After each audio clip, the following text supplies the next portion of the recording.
शहर में रहने वाली निहारिका की शादी गांव के राम से हो जाती है। निहारिका को ज्यादा किसी चीज का शौक नहीं होता, जिस वजह से वो ससुराल में खुशी से रह रही होती है। लेकिन गोलगप्पों का प्यार सबको बहुत परेशान करता है। देखो जी, हमारी शादी को ना 1 हफ्ता हो गया और मुझे गोलगप्पे खाए हुए पूरे 7 दिन बीत गए। इतने लंबे समय तक अपने गोलगप्पों के बिना मैं आज तक नहीं रही। ओहो, आई बड़ी गोलगप्पे खाने वाली। हुक्म तो ऐसे चला रही है जैसे तेरे पापा ने हमें यहाँ कोई दुकान खोल कर दी हो। बेटी तो दी है ना, अब उसे थोड़े गोलगप्पे तो आप भी खिला सकते हैं ना।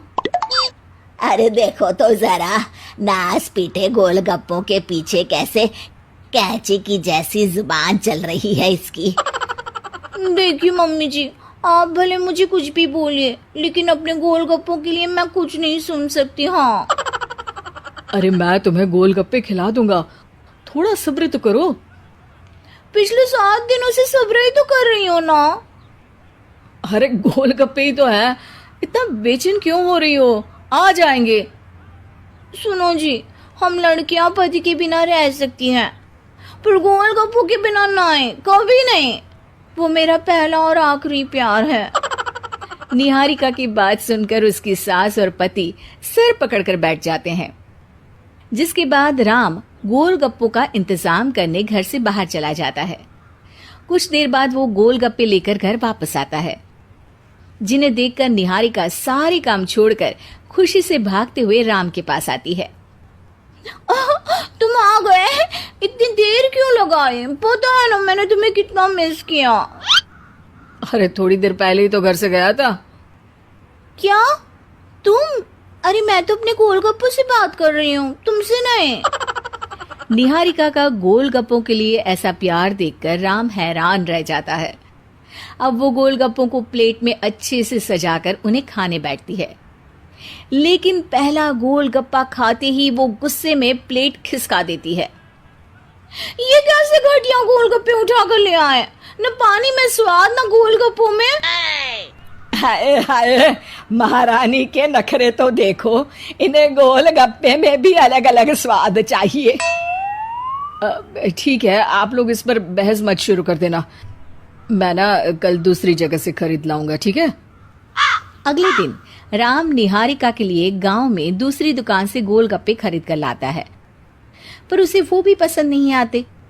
जिसके बाद बहुत दिनों तक यही सिलसिला चलता रहता है, जिसमें राम अपनी पत्नी के लिए दूसरे गांव तक जाकर वहां से भी गोलगप्पे खरीद कर लाता है, पर निहारिका को कहीं के कोई भी गोलगप्पे पसंद ही नहीं आते। तुमको तो अच्छे गोलगप्पे की पहचान करना आता ही नहीं है। तुमको गोलगप्पे का प्यार पता ही नहीं है, तुमसे कुछ होता ही नहीं है। अरे तुमसे बहुत होता है तो तुम खुद कर लो ना। सास की बात पर निहारिका बैग पैक करके घर से जाने लगती है, जिस पर राम उसे रोकते हुए कहता है, अरे इतनी सी बात पर कोई घर छोड़कर जाता है क्या? मैं कल शहर जाकर तुम्हारी पसंद के गोलगप्पे ले आऊंगा, ठीक है? आपको कहीं जाने की जरूरत नहीं है, मैं ही शहर चली जाती हूँ और घर छोड़कर नहीं जा रही, गोलगप्पे खाने जा रही हूँ। ये कहकर निहारिका शहर में अपने पापा के घर चली जाती है, जहां पर वो सुबह के नाश्ते से लेकर रात के खाने तक में मन और पेट भर कर गोलगप्पे खाती रहती है, जिससे उसकी तबीयत खराब हो जाती है और उसे अस्पताल में एडमिट करना पड़ता है। फूड पॉइजनिंग है, जंक फूड बिल्कुल बंद करना होगा। लो, बहुत गोलगप्पे गोलगप्पे करती रहती थी, कर दिया ना गोलगप्पे ने बीमार। और खाओ अब। माँ, इसके बारे में हम घर जाकर बात करेंगे। कुछ दिनों में निहारिका ठीक होकर अपने ससुराल वापस आ जाती है, जिस पर एक बार फिर सास बहू की नोकझोंक शुरू हो जाती है। अब थोड़े दिन अपने प्यार से दूर रहना, नहीं तो इस बार सीधा भगवान के घर पहुंच जाओगी। इस बार सास की बात का कोई जवाब दिए बिना निहारिका अपने कमरे में चली जाती है। बीमार होने की वजह से